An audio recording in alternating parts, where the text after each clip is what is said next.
Assalamualaikum warahmatullahi wabarakatuh. Kami dari kelompok kelima akan membahas tentang revenue recognition dari materi chapter 18. Sebelum itu, perkenalkan anggota kelompok kami. Saya sendiri Muhammad Aldi Kurniawan, NPM Mahiran 371, dan rekan-rekan saya yang tertera di PowerPoint. Baik, sebelum kita mulai materinya, kita harus pertama-tama terlebih dahulu mengetahui konsep dasar atau fundamental of revenue recognition. Nah, revenue atau pendapatan sendiri ini adalah elemen utama dalam laporan laba rugi karena revenue atau pendapatan sendiri ini adalah dasar penilaian tentang bagaimana kinerja sebuah perusahaan. Nah, sebenarnya itu terdapat banyak perdebatan dalam akuntansi tentang bagaimana dan kapan sebenarnya sebuah revenue atau pendapatan ini dapat diakui, terutama dalam kontrak yang dimiliki perusahaan yang kontraknya ini cukup rumit dan kompleks ya. Masalah utamanya di sini tuh disebabkan karena perbedaan praktik antar industri, lalu ketidakkonsistenan standar pelaporan dan potensi manipulasi laba dalam laporannya.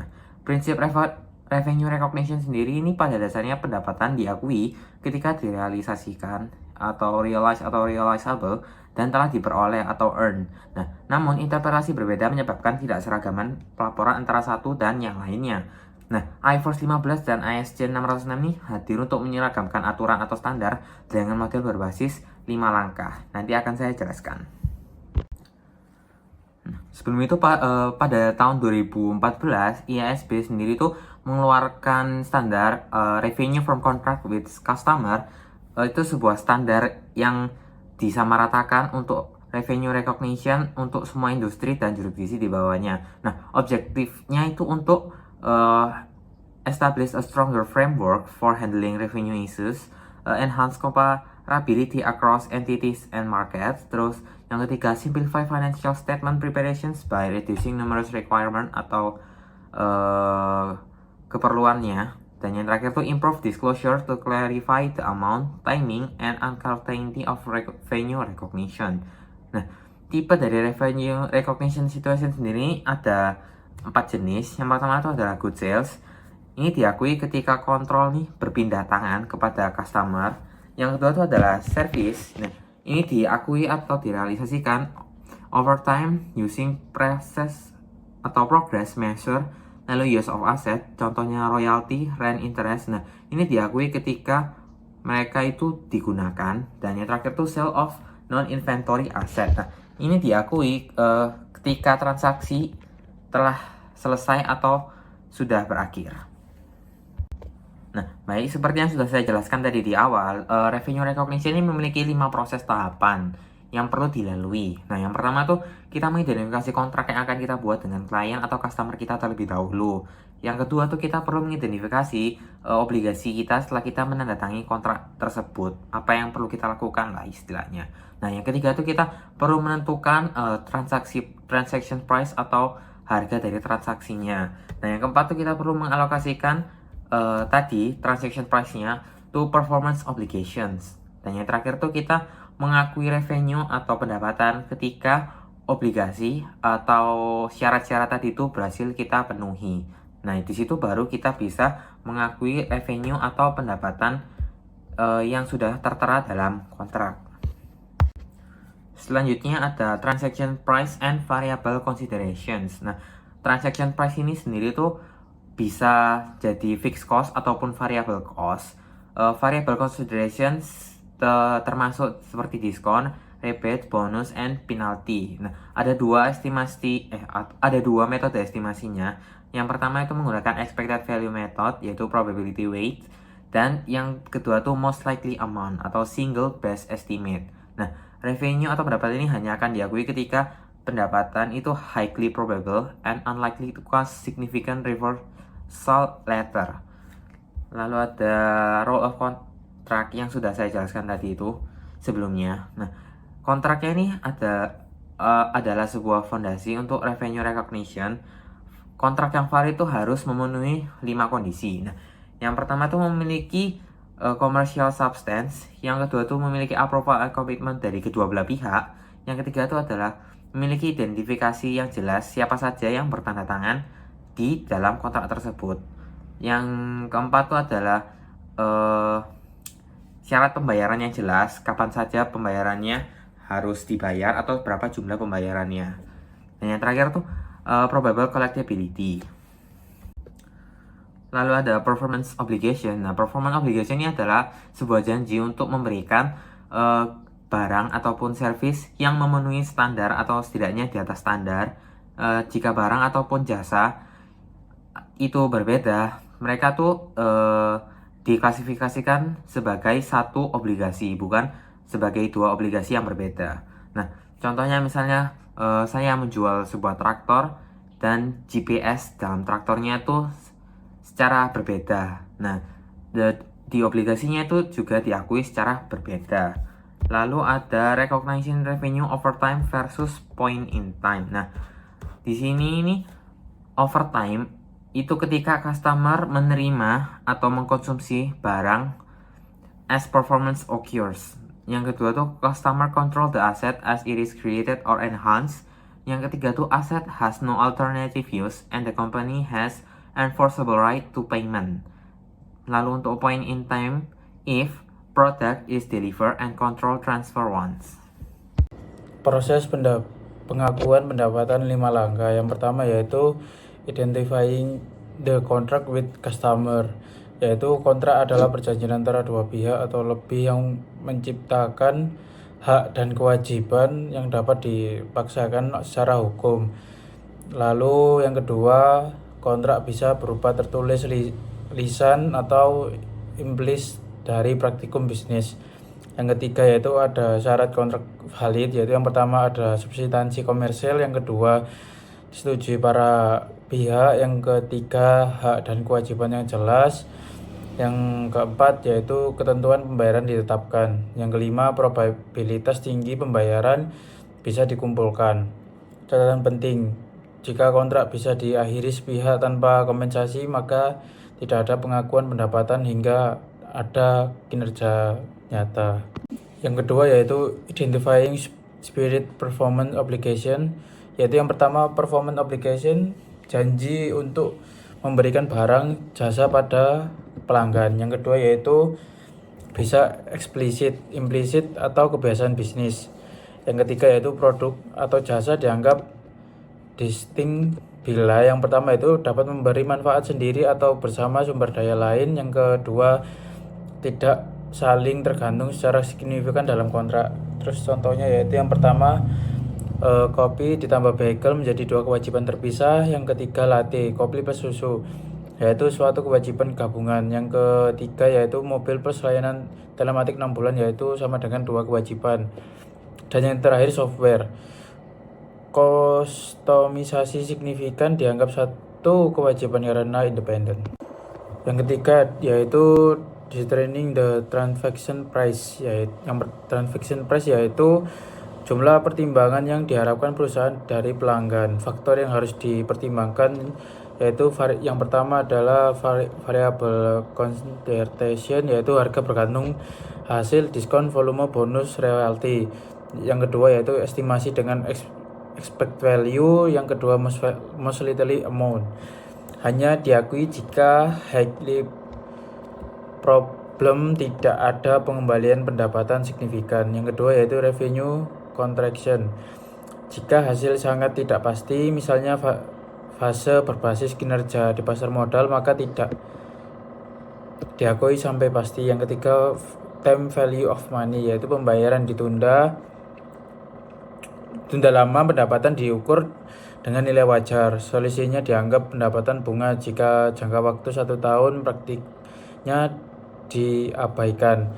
Yang keempat yaitu non cash contraction, yaitu jika imbalan berupa barang atau jasa, pendapatan diukur dengan nilai wajar yang diterima.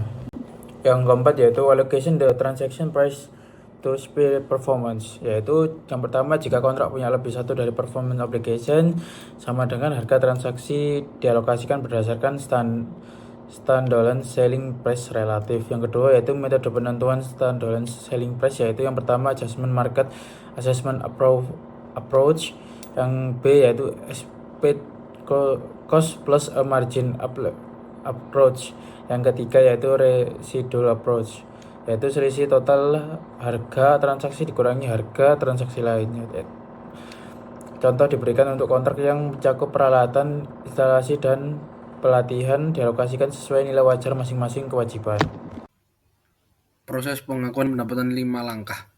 Yang kelima adalah recognize revenue when or as its performance obligation is satisfied, atau pendapatan diakui saat kontrol berpindah ke pelanggan atau pelanggan sudah mendapatkan apa yang dia mau. Indikator kontrol berpindah yaitu A. Hak atas pembayaran, B. Perpindahan kepemilikan hukum, C. Perpindahan fisik barang, D. Resiko dan manfaat utama kepemilikan berpindah, E. Aset diterima pelanggan.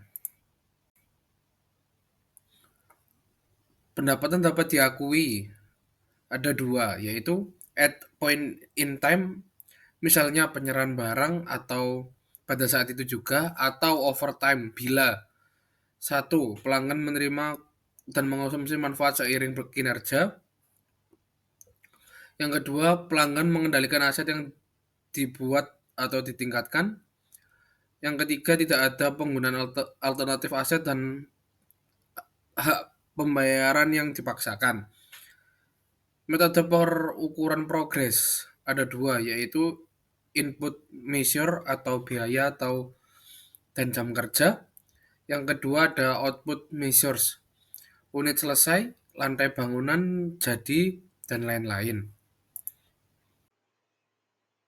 Nah, jadi selanjutnya adalah penjualan dengan hak retur dan allowance. Konsepnya yaitu perusahaan harus mengestimasi dan mencatat retur produk di masa depan pada saat penjualan.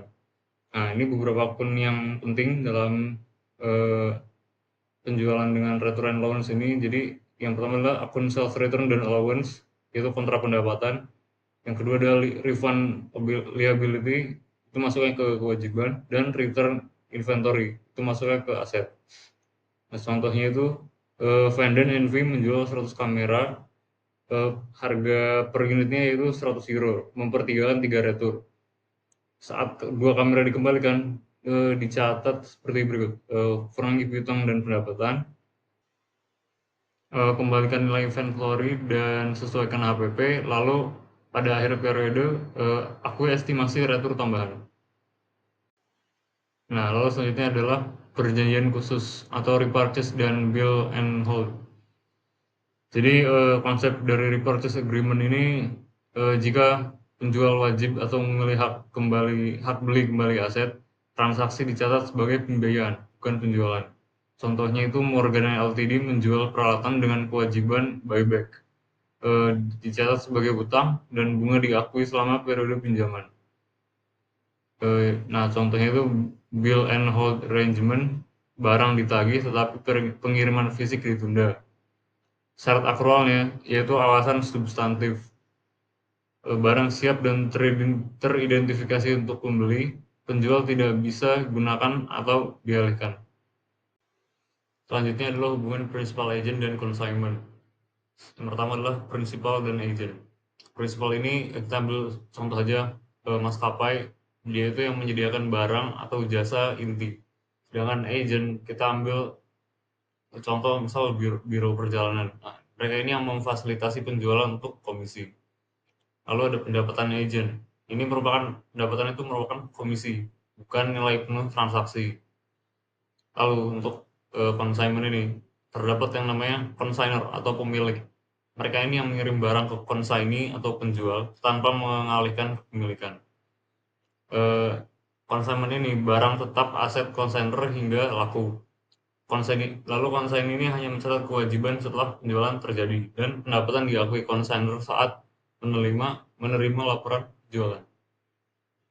Lalu selanjutnya ada implikasi dan tantangan dunia nyata. Nah, ini kita ambil aja tantangan dari retur e-commerce. Jadi retur itu dapat mencapai 30% dari penjualan, terutama di fashion, karena entah itu ada yang salah ukuran ataupun ada yang dapat unit yang cacat. Dan ini membutuhkan proses reverse logistik yang mahal dan kompleks. Tantangan ini mendorong perlunya estimasi akurat untuk pengakuan pendapatan yang benar. Jadi terdapat dua kesimpulan kunci untuk permasalahan ini. Yang pertama adalah prinsip pengakuan pendapatan mendorong transparansi dan pencatatan yang tepat. Lalu memahami sifat transaksi seperti jual, biaya, agen, ataupun konsign, karena ini sangat krusial untuk laporan keuangan yang andal. Lalu selanjutnya akan dibahas oleh rekan saya. Di bagian ini terdapat ilustrasi 18.23 pengakuan penjualan atas konsiansi. Dalam transaksi konsiansi ini, Nelba Manufacturing sebagai konsignor mengirim barang senilai 36.000 euro kepada Bevalues Stores sebagai konsigna. Pada saat pengiriman, Nelba mencatat barang tersebut sebagai inventory sebagai konsigmen sebesar 36.000 euro dan mengurangi finished goods inventory dengan jumlah yang sama. Sedangkan Bevalue tidak membuat jurnal karena barang masih menjadi milik Nelba. Selanjutnya, Nelba menanggung biaya pengiriman sebesar 3.750 euro yang dicatat dengan mendapat inventory sebagai konsigmen dan mendebit sebagai kas. Kemudian, Bevalue mengeluarkan biaya iklan senilai 2.250 euro karena biaya ini nantinya diganti oleh Nelba. Bevalue mencatatnya sebagai reservable form consignor dan mengurangi kas. Nelba sendiri belum membuat jurnal untuk iklan ini sampai menerima laporan dari Bevalue. Setelah itu, Revalue berhasil menjual 2/3 dari barang konsiansi dengan total penjualan sebesar 40.000 euro secara tunai. Pada tahap ini, Revalue mencatat penerimaan kas dengan mendapat kas sebesar 40.000 euro dan menjadi payable to consignor dengan jumlah yang sama. Sementara Nelba masih menunggu laporan resmi dari konsigna. Ketika laporan diterima, Bevalue menginformasikan bahwa dari hasil penjualan sebesar 40.000 euro, terdapat potongan berupa biaya iklan sebesar 2.250 euro dan komisi sekitar 10% senilai 4.000 euro, sehingga jumlah kas besi yang dikirimkan dan Nelba adalah 33.750 euro. Nelba kemudian mencatat penerimaan kas sebesar 33.750 euro. Kemudian advertising expense sebesar 2.250 euro dan commission expense sebesar 4.000 euro dengan menjadi konsigmen sales senilai 40.000 euro. Sementara itu, Best Value menutup kewajibannya dengan mendapat payable to consignor sebesar 40.000 euro, lalu mengkredit reservable from consignor sebesar 2.250 euro. Kemudian komisian revenue sebesar 4.000 euro dan kas sebesar 33.750 euro. Terakhir, Nelba melakukan penyesuaian persediaan untuk mencatat harga pokok penjualan dari total biaya barang dan pengiriman sebesar 39.750 euro, sebanyak 2/3 atau setara 26.500 euro telah terjual sehingga jumlah tersebut diakui sebagai COGS atau Cost of Goods Sold, sehingga jurnal yang dibuat adalah mendapat COGS sebesar 26.500 euro dan mengkredit inventory sebagai konsigmen dengan jumlah yang sama. Dengan demikian, sepertiga barang yang belum terjual tetap tercatat dalam akun inventory sebagai konsigmen hingga berhasil dijual pada periode berikutnya. Di bagian ini terdapat warranties atau garansi. Nah, di warranties atau garansi ada dua jenis garansi bagi pelanggan, yaitu yang pertama, produk memenuhi spesifikasi yang disepakati dalam kontrak pada saat produk dijual, di mana warranty sudah termasuk dalam harga jual. Kedua, garansi yang tidak termasuk dalam harga jual produk yang akan dicatat sebagai kewajiban pelaksanaan terpisah. Di bagian ini terdapat ilustrasi 18.24 pengakuan kewajiban kinerja dan jaminan. Pada tanggal 1 Oktober 2022, Maverick Company menjual 1.000 unit Tolomatic dengan total harga 6 juta dolar yang sudah termasuk garansi produk bebas cacat selama 2 tahun. Selain itu, perusahaan juga menjual garansi tambahan untuk 400 unit Tolomatic dengan periode 3 tahun seharga 18.000 dolar. Dari transaksi tersebut, perusahaan menerima kas sebesar 6.018.000 dolar yang diakui sebagai pendapatan penjualan sebesar 6 juta dolar. Sedangkan sisanya 18.000 dolar dicatat sebagai unearned warranty revenue karena merupakan kewajiban yang harus dipenuhi di masa depan.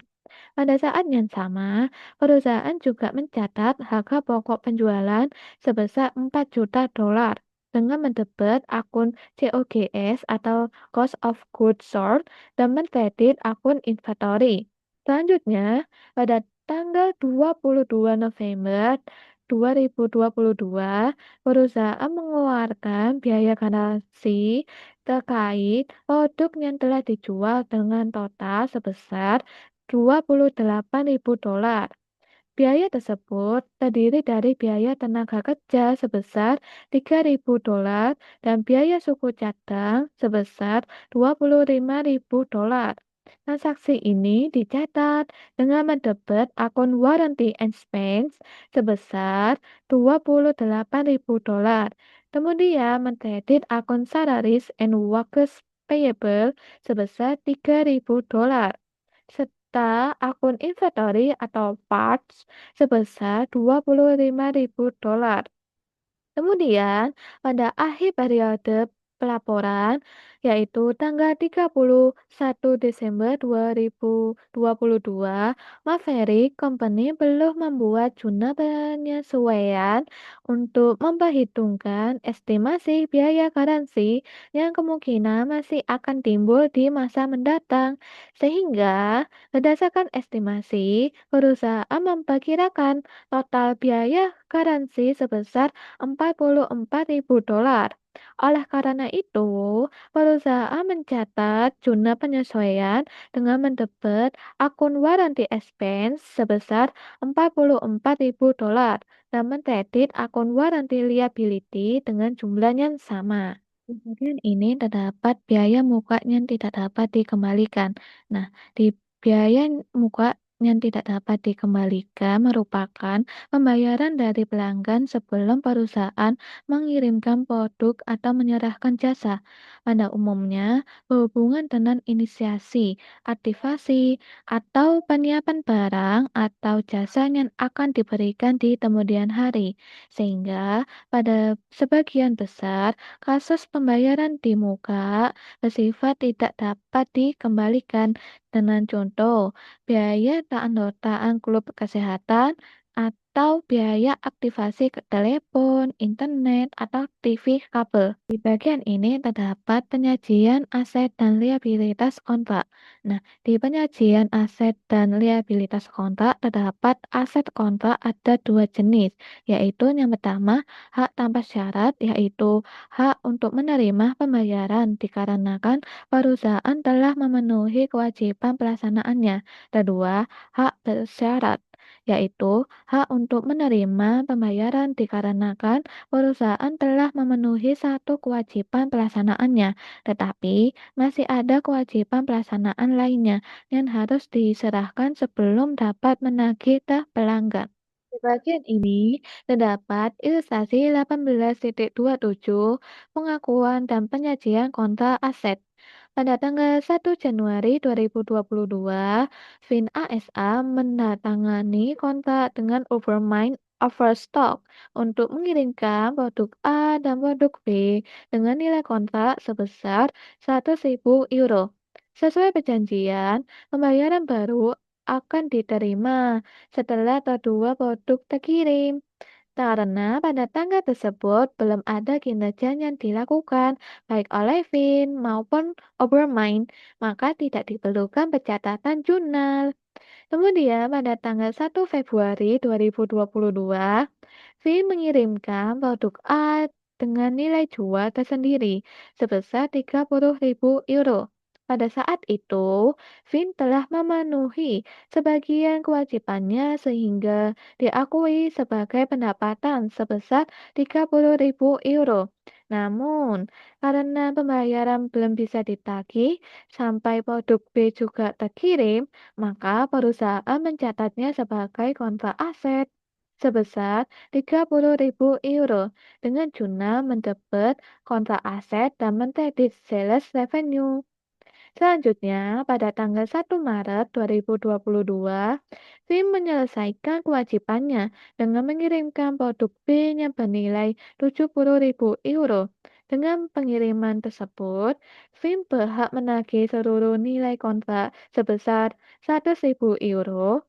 Oleh karena itu, perusahaan mencatat penerimaan piutang dengan mendebit account receivable sebesar 100.000 euro sekaligus menghapus kontak aset sebesar 30.000 euro dan mengakui pendapatan dari produk B sebesar 70.000 euro. Dengan demikian, seluruh kewajiban kontrak telah dipenuhi dan Fin dapat menagih pembayaran penuh kepada Ubermind. Di bagian ini terdapat ilustrasi 18.28 pengakuan dan penyajian kontrak liabilitas.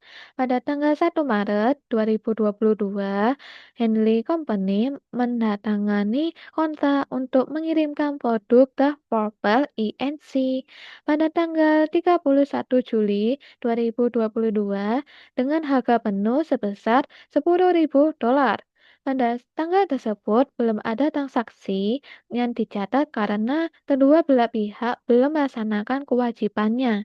Kemudian pada tanggal 15 April 2022, Purple melakukan pembayaran di muka sebesar 10.000 dolar. Henley menerima kas namun belum mengirimkan produk, sehingga pembayaran ini dicatat sebagai kewajiban dengan mendebit kas sebesar 10.000 dolar dan menkredit O'Neill sales revenue sebesar 10.000 dolar.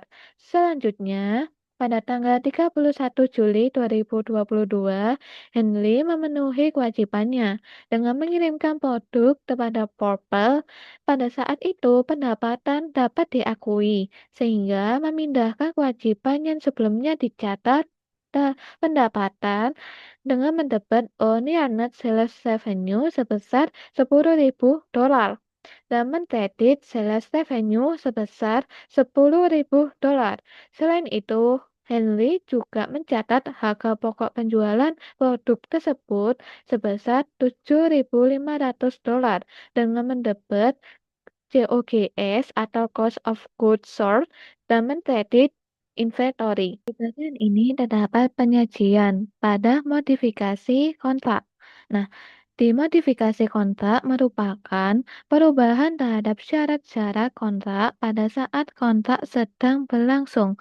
Oleh karena itu, perusahaan perlu menentukan apakah dihasilkan suatu kontrak baru dan kewajiban pelaksanaan atau apakah hanya merupakan modifikasi dari kontrak yang ada. Bagian ini terdapat modifikasi kontrak pada kewajiban pelaksanaan terpisah. Nah, di kewajiban pelaksanaan terpisah ini diakui sebagai kontrak baru apabila kedua kondisi berikut terpenuhi, yaitu yang pertama, barang dan jasa yang dijanjikan bersifat dapat dibedakan, yaitu perusahaan menjual produk tersebut secara terpisah dan bersifat tidak terkait. Dan yang kedua, perusahaan memiliki hak untuk menerima suatu jumlah pembayaran yang menggambarkan harga jual berdiri sendiri atas barang dan jasa tersebut. Kemudian ada pentingnya pengakuan pendapatan. Nah, pendapatan ini adalah ukuran utama kinerja keuangan perusahaan karena mencerminkan kinerja masa lalu dan prospek masa depan. Nah, pendapatan ini juga mempengaruhi ukuran lain seperti EBITDA, laba bersih, dan EPS. Nah, standar baru Revenue from Contracts with Customer ini dikeluarkan oleh IASB dan FASB untuk memperbaiki inkonsistensi IFRS dan US GAAP serta meningkatkan komparabilitas, konsistensi, dan transparansi laporan keuangan. Lalu ada pendekatan aset liabilitas. Nah, standar baru menggunakan pendekatan aset liabilitas ini, yaitu pendapatan diakui berdasarkan perubahan aset atau liabilitas yang muncul dari kontrak dengan pelanggan. Kemudian, fokus pada analisis kontrak karena kontrak menentukan syarat transaksi, pengukuran imbalan, dan kewajiban masing-masing pihak. Lalu ada 5 langkah pengakuan pendapatan, di mana tujuan utamanya yaitu pendapatan diakui saat kewajiban kinerja atau performance obligation telah terpenuhi. Kemudian 5 langkahnya yaitu yang pertama identifikasi kontrak dengan pelanggan, yang kedua identifikasi kewajiban kinerja dalam kontrak, yang ketiga ada tentukan harga transaksi atau transaction price, yang keempat ada alokasikan harga transaksi ke setiap kewajiban kinerja, dan yang kelima ada akui pendapatan saat kewajiban kinerja terpenuhi. Kemudian ada penentuan harga transaksi. Nah, harga transaksi ini adalah jumlah imbalan yang diharapkan diterima dari pelanggan. Nah, faktor yang perlu dipertimbangkan yaitu ada variabel consideration ya terdiri dari bonus, diskon volume, dan royalty, di mana dihitung menggunakan expect value atau most likely amount. Kemudian ada time value of money, di mana jika pembayaran ditangguhkan lama, perlu menghitung nilai kini dan mengakui bunga. Kemudian ada non-cash consideration, di mana diukur berdasarkan nilai wajar barang atau jasa yang diterima. Dan yang terakhir ada consideration paid to customer, di mana diskon, kupon, atau insentif mengurangi pendapatan yang diakui. Kemudian ada alokasi harga transaksi. Nah, jika kontrak memiliki beberapa kewajiban kinerja, harga transaksi dialokasikan berdasarkan harga jual terpisah atau standalone selling price. Kemudian ada metode penentuan harga jual terpisah. Yang pertama ada adjust market assessment approach, yaitu memperkirakan harga pasar. Yang kedua ada expect cost plus margin, yaitu memperkirakan biaya ditambah margin. Dan yang ketiga ada residual approach, yaitu sisa dari total harga dikurangi harga teramati lainnya. Kemudian ada pengakuan pendapatan saat kewajiban dipenuhi. Nah, pendapatan diakui ini ketika kontrol berpindah ke pelanggan. Indikatornya yaitu ada 4. Yang pertama ada perusahaan berhak atas pembayaran. Yang kedua ada kepemilikan hukum dan fisik telah berpindah. Yang ketiga ada risiko dan manfaat telah berpindah. Dan yang keempat ada aset telah diterima oleh pelanggan. Kemudian untuk pendapatan yang dapat diakui ini ada 2, yaitu sekaligus point in time, di mana saat barang atau jasa diserahkan. Yang kedua ada selama periode waktu atau full time, di mana jika pelanggan menerima manfaat selama proses atau aset tidak memiliki penggunaan alternatif. Kemudian ada pengukuran progres atau overtime. Nah, jika pendapatan diakui secara bertahap, pengukuran kemajuan dapat menggunakan input measures dan output measures, di mana input measures ini yaitu biaya yang dikeluarkan pada saat jam kerja. Kemudian yang untuk output measures ini yaitu unit yang dikirim dan tahap yang diselesaikan. Kemudian akan dilanjut rekan saya. Assalamualaikum warahmatullahi wabarakatuh. Perkenalkan, saya Nela Adika dengan NPM terakhir 122. Di sini saya akan menjelaskan materi tentang ayat jurnal metode presentasi penyelesaian. Pada contoh Di samping ini, biaya yang terjadi hingga saat ini adalah sebuah ukuran dari perkembangan menuju penyelesaian. Untuk menentukan hal ini, Hadrat mengevaluasi biaya yang muncul hingga saat ini sebagai proporsi perkiraan total biaya yang akan timbul pada proyek ini, perkiraan pendapatan, biaya, dan laba bruto yang akan diakui oleh Hadrat setiap tahunnya. Lalu ada ayat jurnal untuk mengakui pendapatan dan laba bruto dan untuk mencatat penyelesaian kontrak metode presentasi penyelesaian. Cost basis Hadrat terus mengumpulkan biaya dalam akun konstruksi dalam proses untuk mempertahankan catatan biaya total yang dikeluarkan sampai saat ini. Meskipun secara teoretis serangkaian atau penjualan terjadi dengan menggunakan metode presentasi penyelesaian, perusahaan penjualan tidak dapat menghapus biaya inventaris sampai konstruksi selesai dan dialihkan ke pemilik baru. Akun konstruksi dalam proses untuk jembatan akan mencakup jurnal berikut yang diringkas selama jangka waktu proyek konstruksi. Sekian, selanjutnya akan dijelaskan oleh teman saya. Baik, selanjutnya isi dalam akun konstruksi dalam proses metode presentasi penyelesaian. Perubahan estimasi dihitung secara kumulatif. Hal ini dilakukan dengan pertama menyesuaikan presentasi yang diselesaikan dengan perkiraan total biaya yang baru.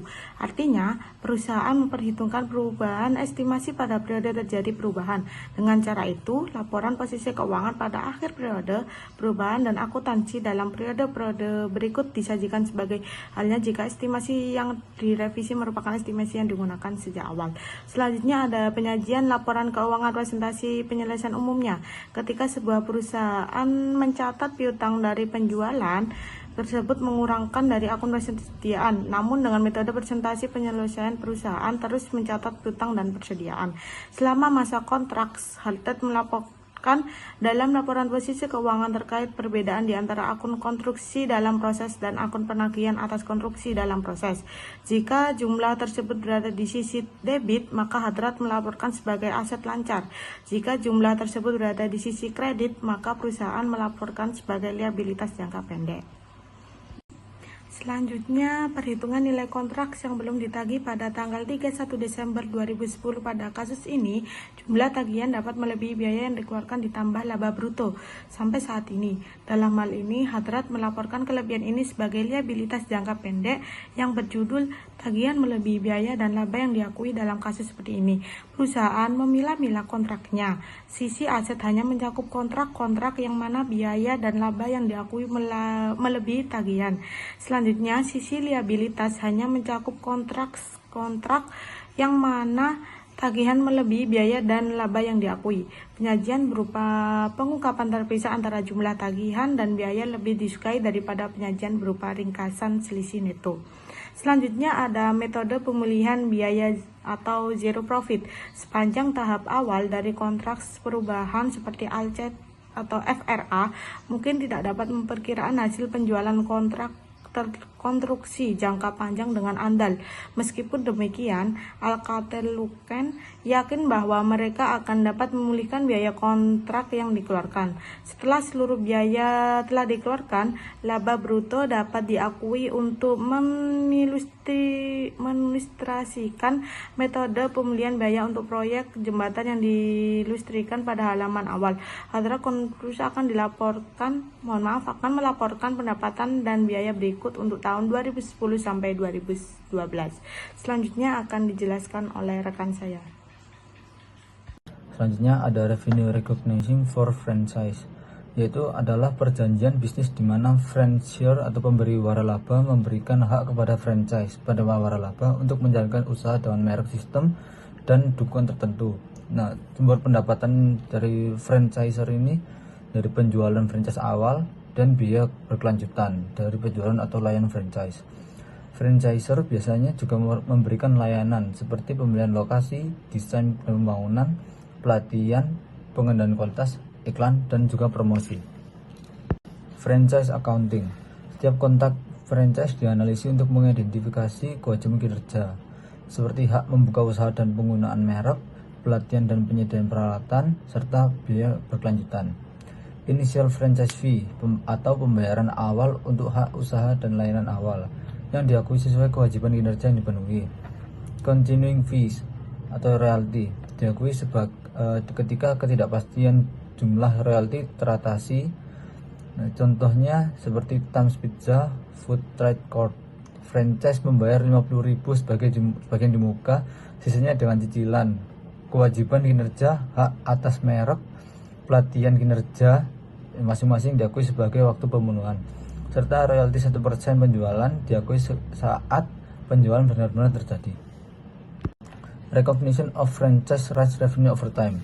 Pengakuan pada suatu titik waktu, point in time, jika franchisor hanya memberikan hak usaha tanpa keterlibatan lanjut. Misalnya seperti Tom's Pizza, pendapatan dari franchise rights diakui saat franchise mulai beroperasi. Pengakuan sepanjang waktu atau overtime, jika franchisor terus menyediakan layanan, misalnya dukungan teknologi, update materi pelatihan, maka franchise dianggap akses berkelanjutan, sehingga pendapatan diakui selama periodik kontrak.